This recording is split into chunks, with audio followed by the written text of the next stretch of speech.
had trouble with my reading and writing. I didn't really like it, so I didn't tend to do it a lot. When I was in the classroom, I never participated in read aloud. I never really focused on reading because I didn't really like it. So it was at the bottom on my list to do. So sometimes it would make me mad. Would it be like A, I felt stuck, B, maybe sad, C, sometimes super.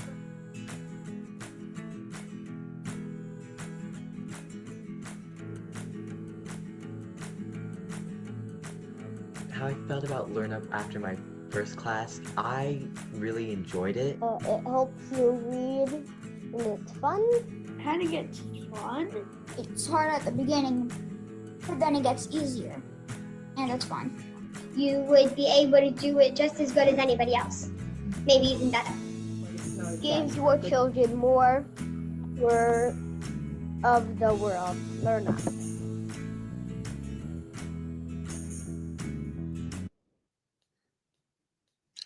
This is etymology in that particular video that you just saw.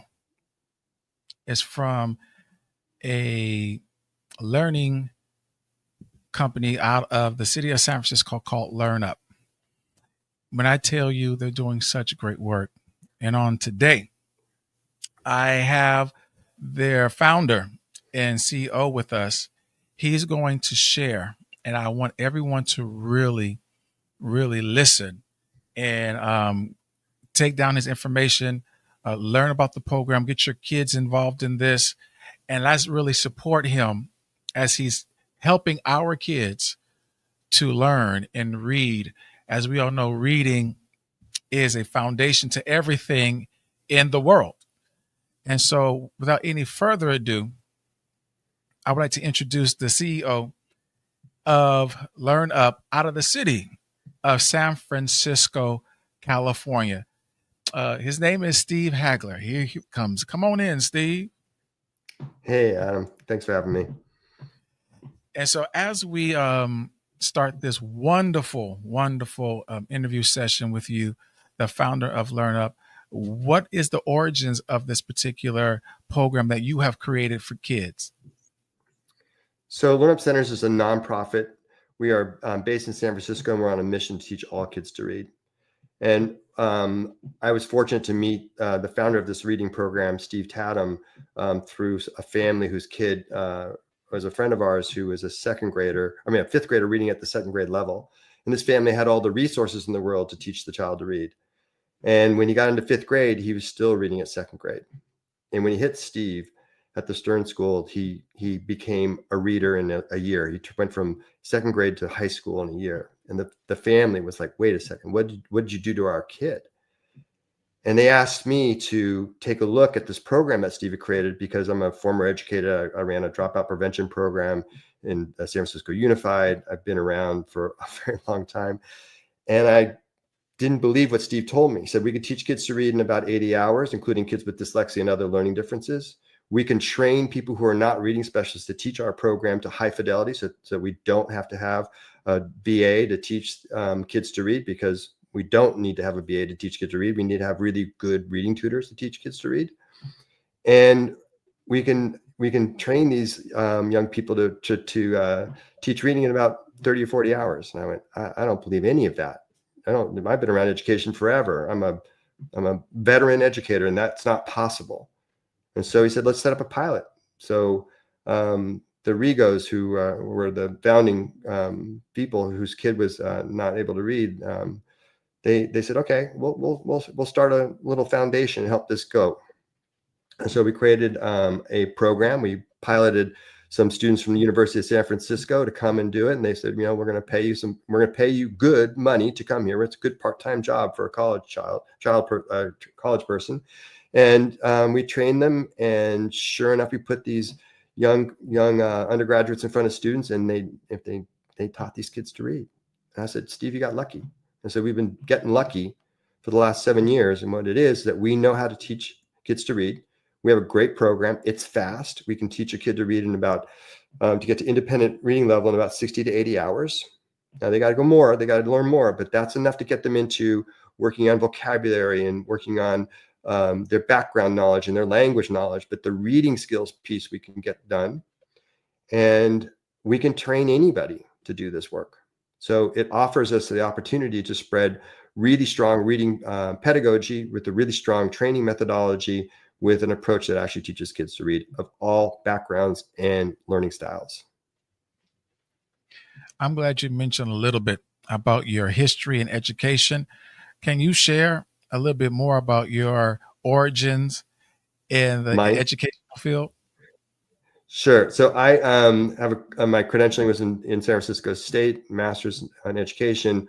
I started teaching in the San Francisco Unified as a long-term sub, eventually got a position at Galileo High School back in the day. I was teaching English as a second language and liked it a lot, but did a lot of experientially based teaching of languages or English.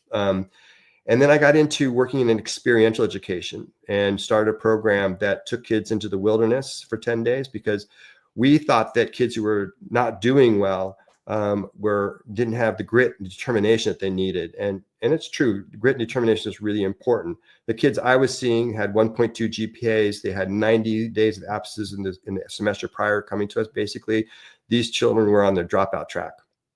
And we said, okay, we're going to put you in a program that's going to get you off campus, get you interested, have you do some hard things, go out in the wilderness for 10 days. You have to pack all your own food, got to pack it around the wilderness. You know, and these are urban kids who have not been very far from home.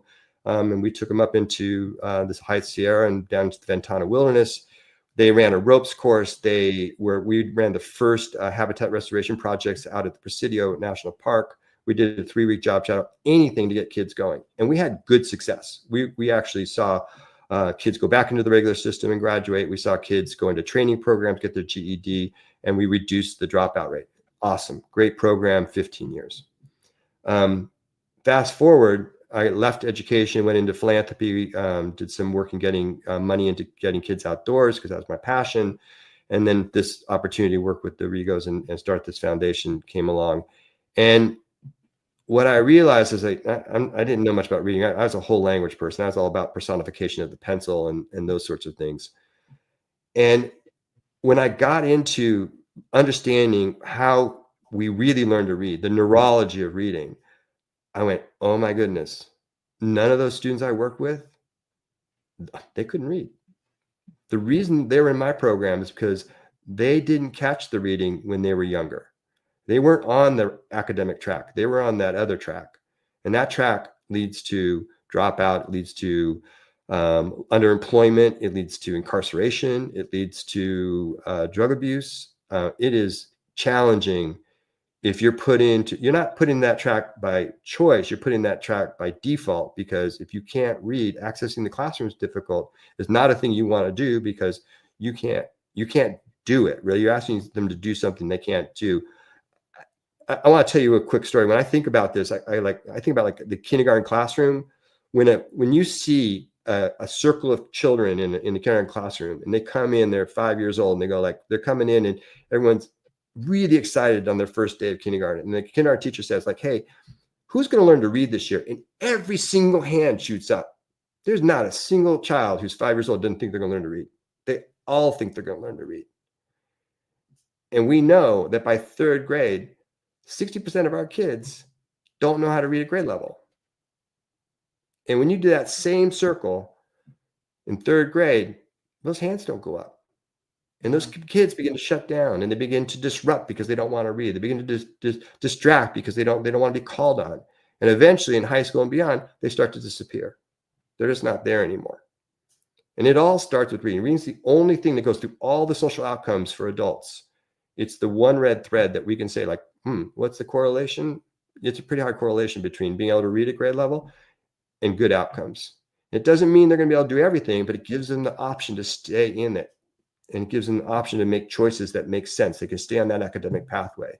Kids who can't read an instruction, kids who can't be in a circle helping their peers on something because they're embarrassed because they can't understand the instruction on the page. That's a kid who's going to shut down, going to distract, disrupt, disappear. You mentioned something I heard when I was a kid. So I was pushed a certain way in education because of this particular knowledge, which is the tracks in public schools. Some people have never heard of that. And so they don't know that there's these 2 tracks from elementary school. So if you wouldn't mind, can you share about those 2 tracks and what grade where this funneling process starts with our kids? Well, technically, we don't track anymore. I think schools don't track officially anymore. It's more of a default status. And so what ends up happening, if you can read, you're pushed forward. And if you can do the work and you show up and everyone says, oh, this child is very bright and capable of doing things, they're pushed into higher and higher academics.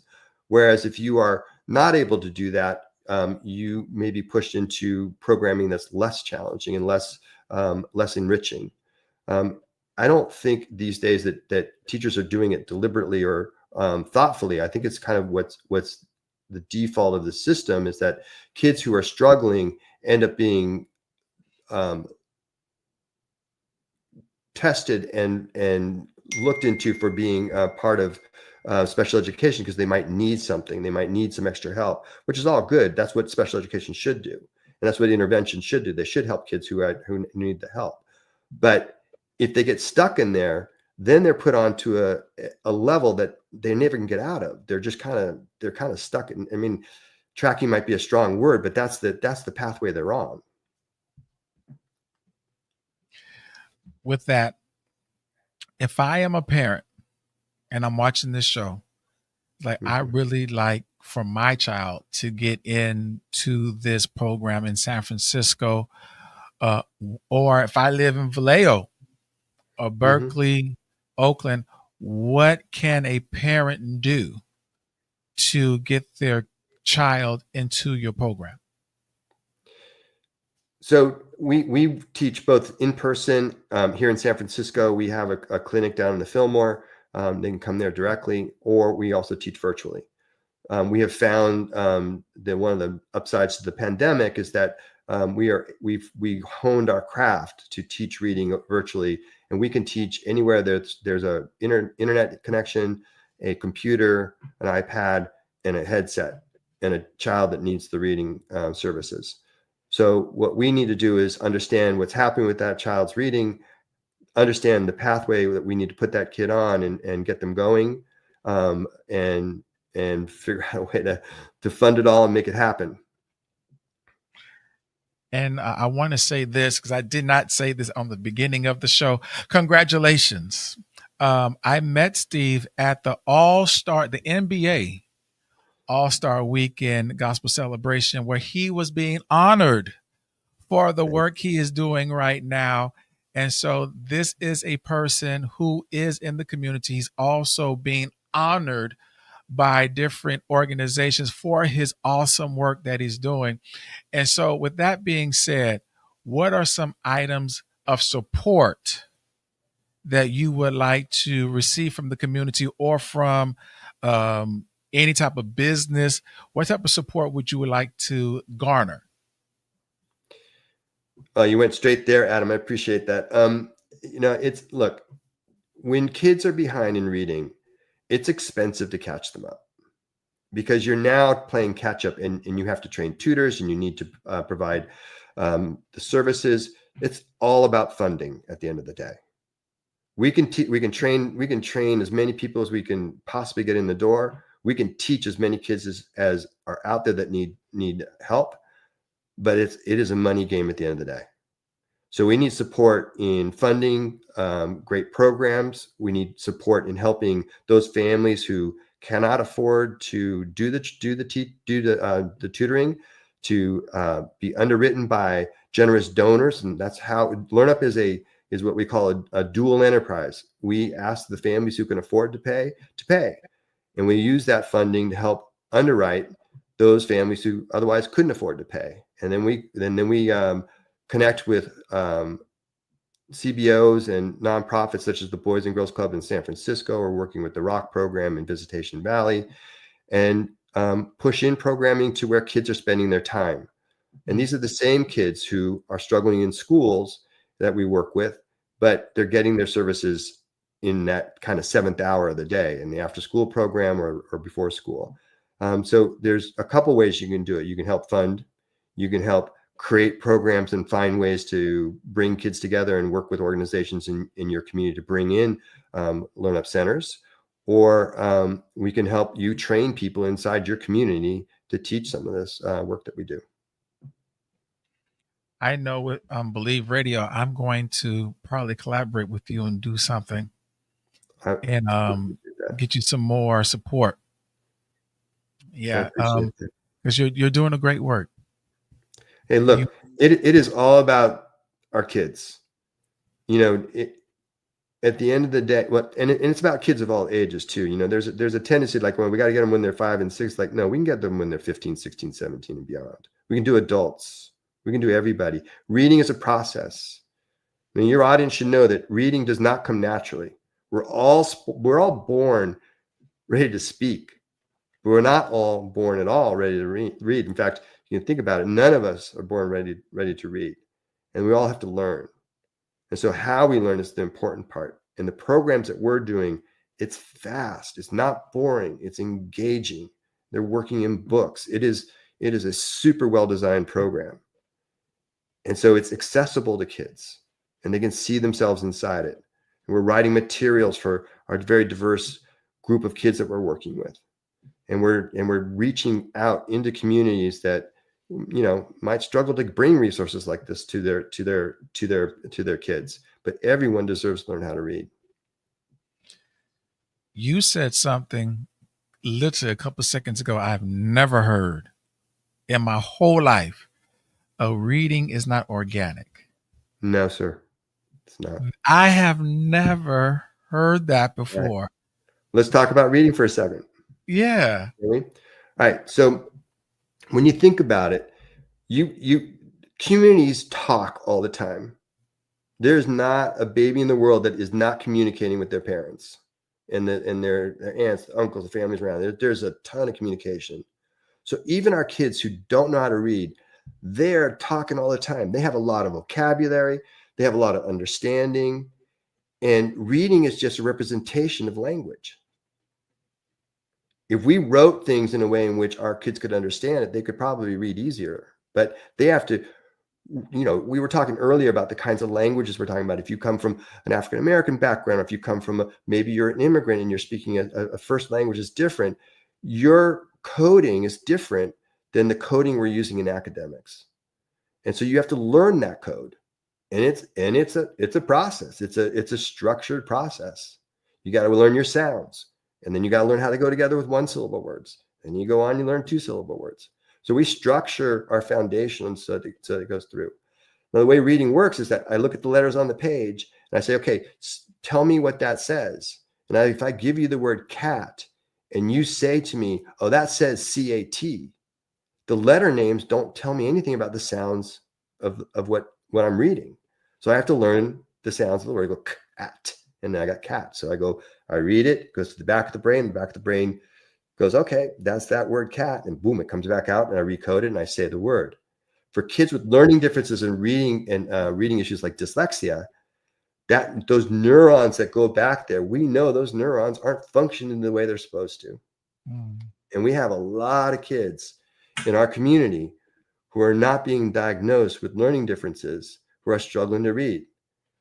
And in fact, I mean, we see a lot of our Black kids. I mean, they're not diagnosed with dyslexia, and we can't diagnose for dyslexia at LearnUP centers, but you know it when you see it. And there's a lot of kids running around out there that should have had intervention earlier on because there's things going on. But hey, first of all, it doesn't matter what's going on. We can still teach them to read. So let's intervene. Let's go. Why wait? There's no reason to wait. And you just said something, because if I am a parent, a grandparent, an uncle, an auntie, how do I get my child tested? Because like you articulated earlier, some behavior issues are maybe stemming from the child not being able to read. And so they feel embarrassed, they feel ashamed. So those are the fruit, but not the root of the problem. And so how can a parent a grandparent, a uncle, an auntie get their niece, nephew, son, daughter, grandson, granddaughter tested to know? That's a big question, right? Yes.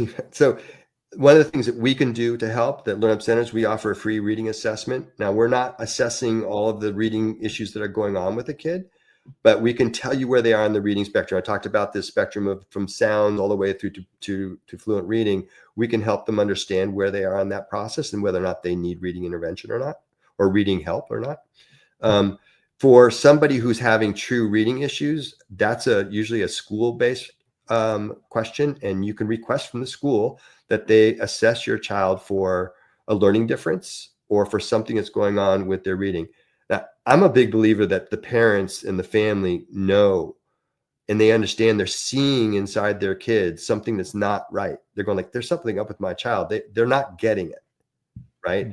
And it's particularly if they have, you see some families where the two older children have learned to read and the younger, the third child is not getting it. And you're like going, okay, that's not an environment, because the environment taught the first two kids to read. That's something going on with that kid. That kid's not getting it. They're not learning the code. They're not absorbing it. So something's happening either with that kid has some sort of learning differences happening, or they're maybe not being taught in a way that works. Maybe the kind of educational curriculum that's being presented doesn't work with that kid, and they need something different to make that reading click. We know there's a solution out there. We know we can do it. The question is helping those families navigate that system to get the interventions they need. I think that was something I probably would hear somebody ask me a question about your program, like how do I test my kid? Because I think I'm not sure, but I want to test them to see if they are having this problem. So what are the tools? What can I do? So thank you for sharing that. As we are coming to a close, I definitely would love for you to share. How can people get in contact with you? What is your website? What is your email address? And how can parents, teachers, school systems get a contact with you to get access to your program? So the easiest way to get in contact with us is at learntoread@learnupcenters.org. Again, learntoread@learnupcenters.org. Our website is learnupcenters.org. And on there, you'll find lots of resources to help you navigate this process. There's examples of how we're helping kids learn how to read. There's explanations of the program that we're using to teach kids to read. And reach out to us, and we will help you begin to navigate this journey you're on. Are you on any social media platforms? Facebook, Instagram, YouTube? Facebook, Instagram, LinkedIn. And it's all under LearnUP. LearnUp Centers is our call name. At LearnUp Centers on Facebook, at LearnUp Centers on Instagram, and so on. So please, people, tap into this. This is a great program. It's getting results. And then you have a person, Steve, who's actually really passionate. It is not a gig.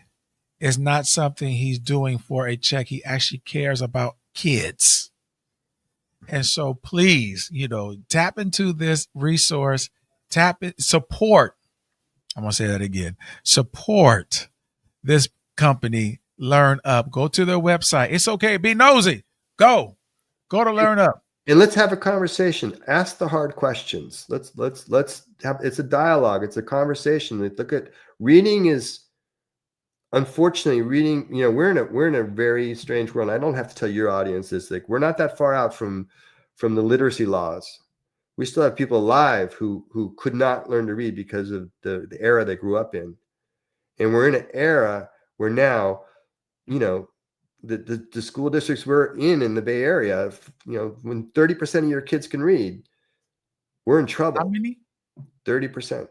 30% of African American fourth graders reading at grade level in the African American community and beyond. It's not just y'all.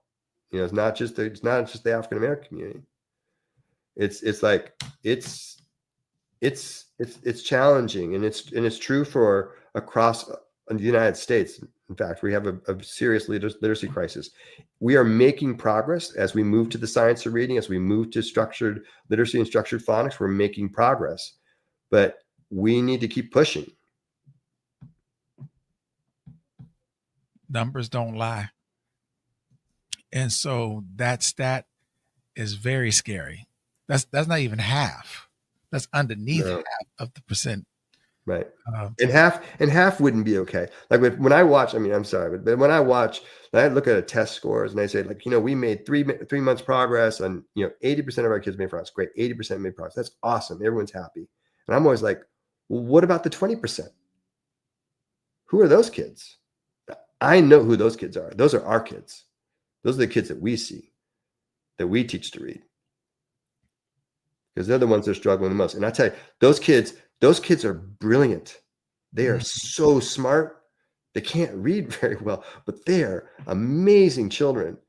And as adults, they're the ones who they think that, somewhere in some 40 to 60% of the unicorn companies in the Silicon Valley are run by dyslexics.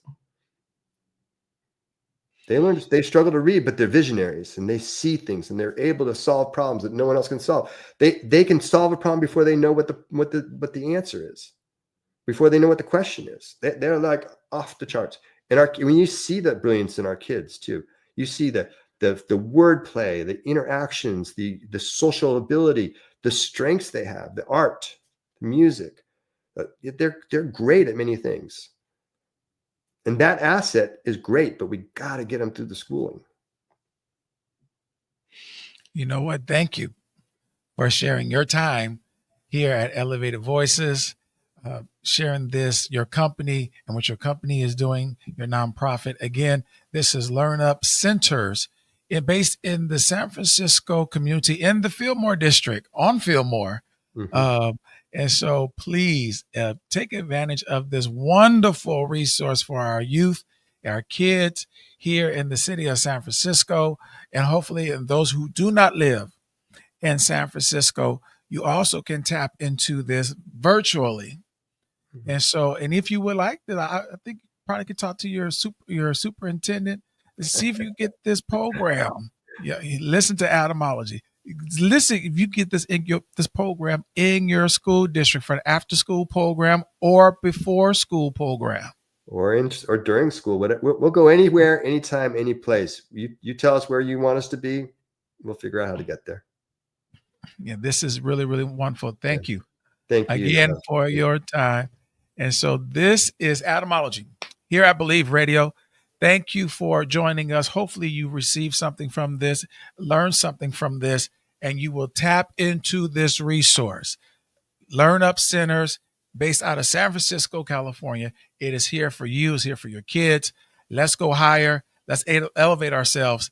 And so thank you again. And this is Etymology on Elevated Voices. I'll see you later.